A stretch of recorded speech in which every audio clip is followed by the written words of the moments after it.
But you would never guess that the location for the tropical beach scenes was actually the trusty hero's studio car park. Where am I? We're in Maui. Nice, huh? Feel those trade winds. When we were on the beach, the first time you see my character this season was in the parking lot here at the studio with a big blue screen and some sand. I mean, it was really cool to see how they brought that to life. So none of this is real. Show me what's really going on here. Honey, you really don't want to know. Show me. So what we ended up doing for this particular sequence, which we really broke down into two pieces, the part on the beach and the part in the shack.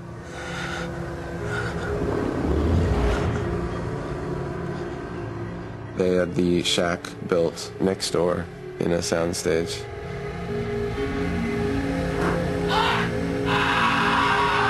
I come stumbling out of the door.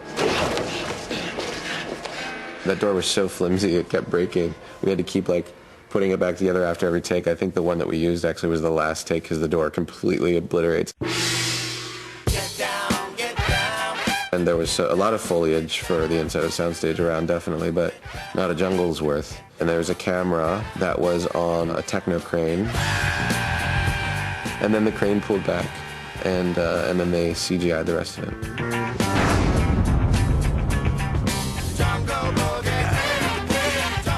That was my first day back.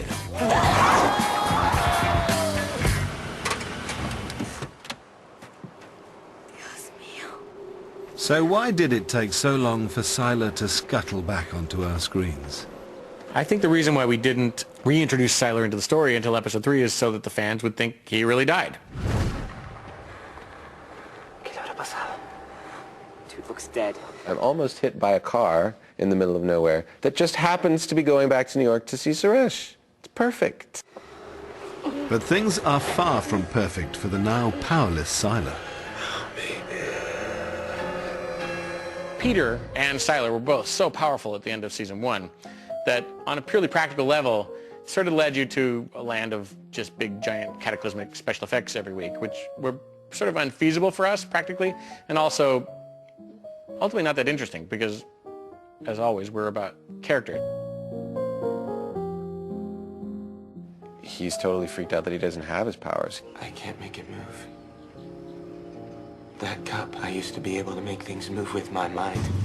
When you strip a villain of their powers, some of the base nature of who they are starts to show up. Everything that I've been working for, everything that I had, it's gone. We were always really fascinated by the Gabriel Gray aspect of who Sylar was.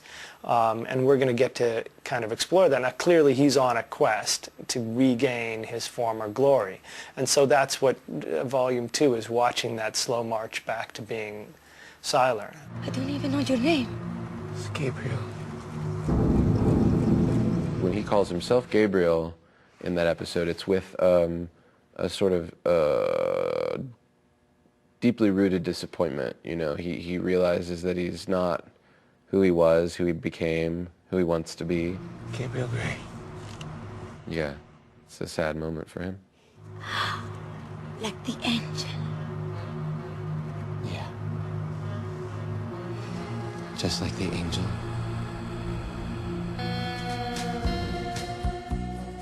I love Zach. He's so subtle in the way that he does it that it's not necessarily so physical as much as it is a look. It's an aura. It's so weird because not every actor can actually do that. Can go from smiling with their eyes to, you know, I'm going to kill you. You know, all in like half a second.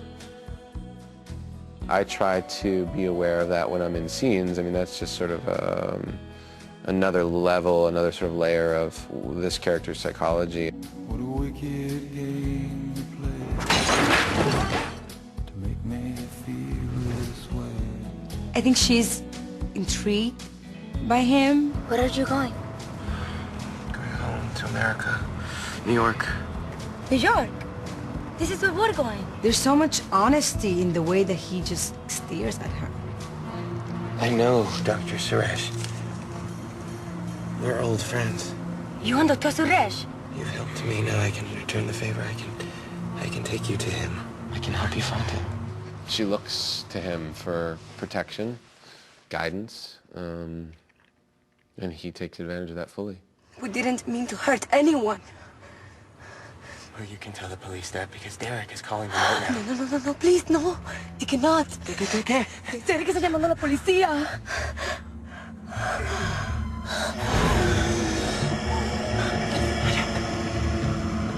What are you doing to me? He becomes sort of absorbed into that relationship. It becomes a triangle. You both have power. This is not our fault. We don't know what's happening to us. That's why you need to find Dr. Suresh.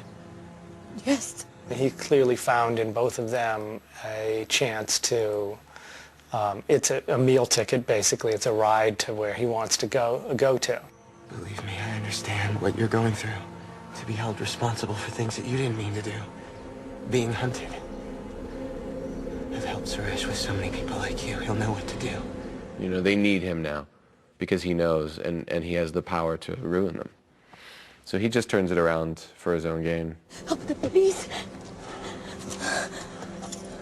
They have to catch us first.